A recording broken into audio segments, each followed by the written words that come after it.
The boardroom lights were still on long after midnight, and the city below looked like a sea of broken stars when the CEO realized the company he had built over 3 decades was collapsing in real time. Stock prices were bleeding on every screen, phones buzzed with panic, and a silent terror hung in the air as numbers refused to make sense. Then, in the far corner of the room, a tired single-dad janitor quietly stepped forward, lifted a marker, and wrote a few lines on the board that would change everything in seconds. Before the story pulls you deeper, if you believe in kindness, second chances, and the quiet power of overlooked people, please like this video, share it with someone who needs hope today, subscribe to the channel, and tell us in the comments where you're watching from. Your support keeps stories like this alive. The CEO's name was Jonathan Reed, a man admired for his sharp suits, relentless discipline, and a reputation for never failing. He had grown the company from a risky startup into a global powerhouse worth hundreds of millions, but success had slowly turned him into someone who trusted numbers more than people. That night, his executive team sat frozen around the long glass table, faces pale, eyes darting between financial projections that refused to add up. A $100 million acquisition had gone terribly wrong, and a cascading algorithm error was triggering automated sell-offs across international markets. Every second cost more than most people earned in a lifetime. Outside the glass walls, the building slept. The only movement came from the quiet figure pushing a janitorial cart across the polished floor. His name was Michael Turner, a single father of 2, whose life had shrunk to early mornings, late nights, and the constant worry of stretching a paycheck far enough to cover rent, school lunches, and medicine. He cleaned offices with the same patience he used to help his daughter with homework at the kitchen table, and he listened more than he spoke because speaking too much had once cost him everything. Years earlier, Michael had been a promising systems engineer, the kind who could see patterns before others noticed them.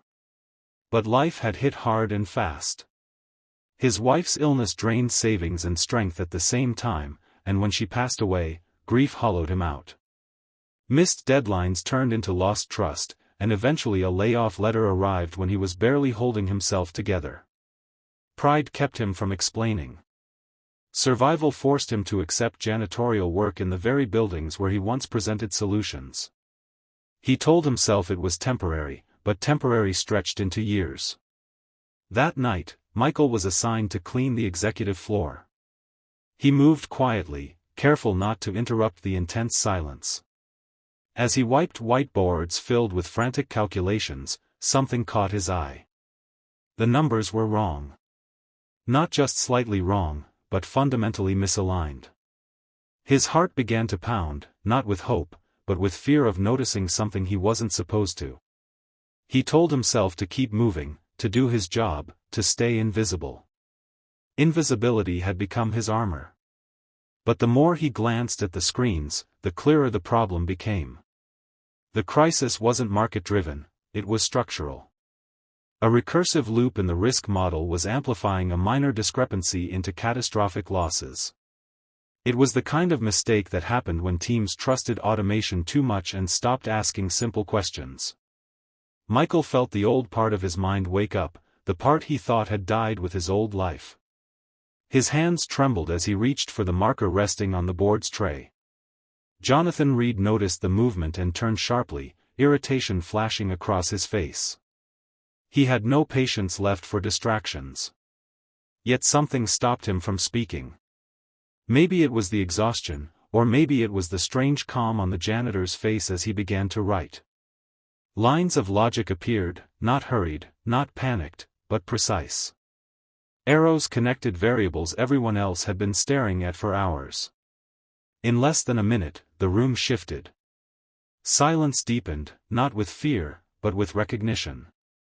Michael finished and stepped back, ready to disappear again. His chest felt tight, as if he had just run a mile while holding his breath. Jonathan stood slowly, eyes locked on the board. For the first time that night, the chaos made sense. The solution was brutal in its simplicity. Disable the feedback loop, isolate the faulty input, and manually override the automated triggers. It was something that could be done immediately, something that could stop the bleeding. Within seconds, commands were issued, systems paused, and the freefall halted. The loss curve flattened. Then it reversed. Phones stopped buzzing. One executive sank into his chair, hands over his face. Another laughed softly, the sound shaky with relief. Jonathan felt something unfamiliar rise in his chest, a mix of gratitude and shame. The person who saved his company wasn't the highest-paid consultant or the smartest executive in the room. It was the man who emptied the trash. As the crisis stabilized, Jonathan learned Michael's story in fragments. A widower. A single dad. A former engineer who had fallen through the cracks when life demanded more than he could give at the time. Each detail hit harder than the last. Jonathan realized how many times he had walked past people like Michael without seeing them, how often he had equated job titles with worth.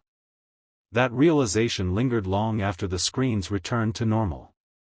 In the days that followed, the story spread quietly within the company, then loudly beyond it. But what mattered most happened away from the headlines. Michael was offered a chance to return to engineering, not as a favor, but as recognition. Training was provided, flexibility granted, and for the first time in years, his children saw their father come home before midnight with light in his eyes instead of exhaustion in his bones. He still worked hard, but the work no longer erased him. Jonathan, changed by the night he nearly lost everything, began walking the floors of his buildings differently. He learned names. He listened. He started a program to identify overlooked talent within the company, not as charity, but as strategy rooted in humanity. The $100 million crisis became a footnote compared to the lesson it taught him about value, dignity, and the cost of ignoring quiet brilliance. The moment that stayed with Michael wasn't the applause or the promotions. It was the night he helped his daughter with her math homework and realized he no longer felt like a failure explaining fractions. He felt like a father who had survived, adapted, and found his way back.